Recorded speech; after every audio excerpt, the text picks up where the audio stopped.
Thank you, Geneva. Thank you for your wonderful moderation. I will thank you again in the end of my closing remarks, but I wanted to start with it as well. Well, as you have noticed, Dunia Mijatovic has left. She hasn't left with me her closing remarks. So the remarks that I will present now are purely mine. It will be of interest for all of you. She has left for Paris, where tomorrow the Special Rapporteurs on Freedom of Expression and Freedom of the Media of the United Nations, of Organization of American States, and the African Union, together with her, will adopt an annual joint declaration on the issues of freedom of the media at UNESCO headquarters. And according to the rumors that we have here, the joint declaration will be devoted to a very important issue of universality of freedom of expression. We have had a very good and very intense and demanding day of discussions today.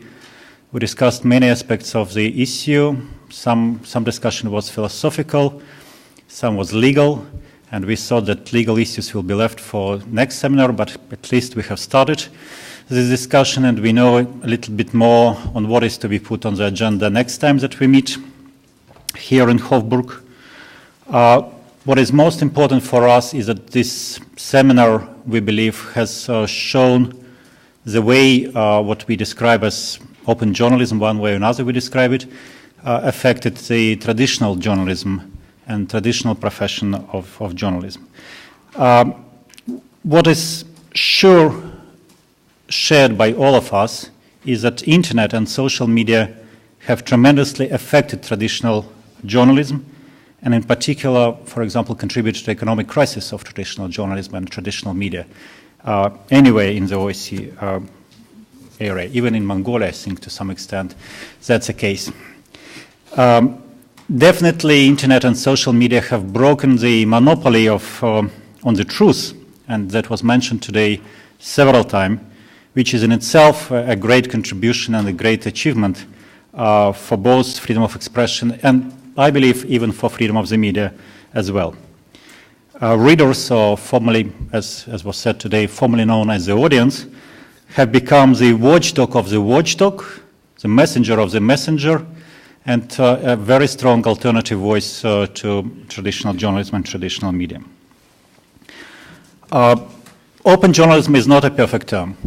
Neither is social media, or as was mentioned by moderator, Facebook and Twitter are also not the perfect description of what is behind them. But what is true that there is a phenomenon.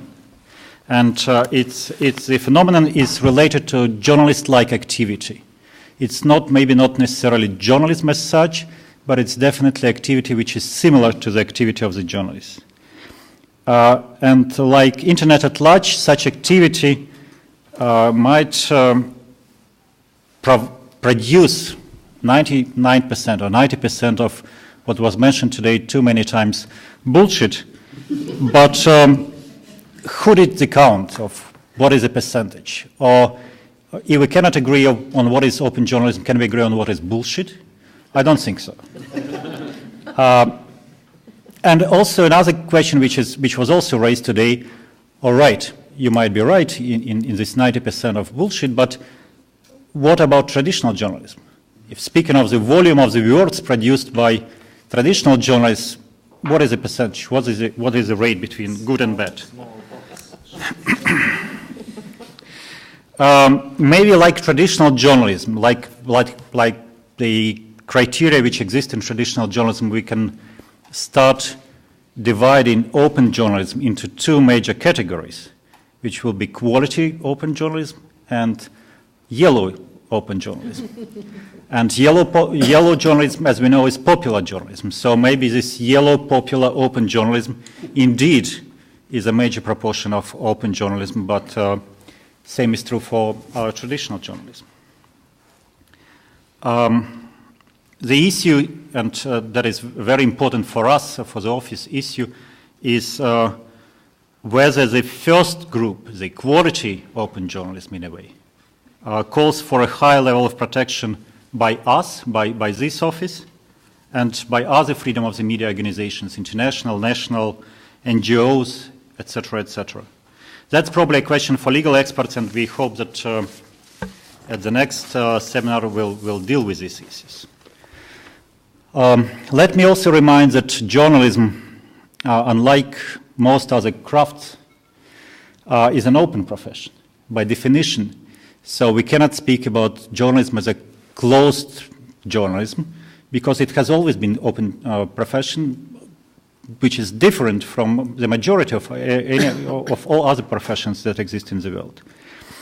And journalism in itself is not a sacred profession in a way, and if it is shared by millions of people, of new journalists in a way, that would probably contribute to freedom of the media. If they practice journalism, they will have to engage in journalist-like activities in the sense that they will have to think, at least, about responsibility in a very wide sense of this word. And as was also mentioned today, key to the responsibility is commitment to the values of the profession. And the values are there.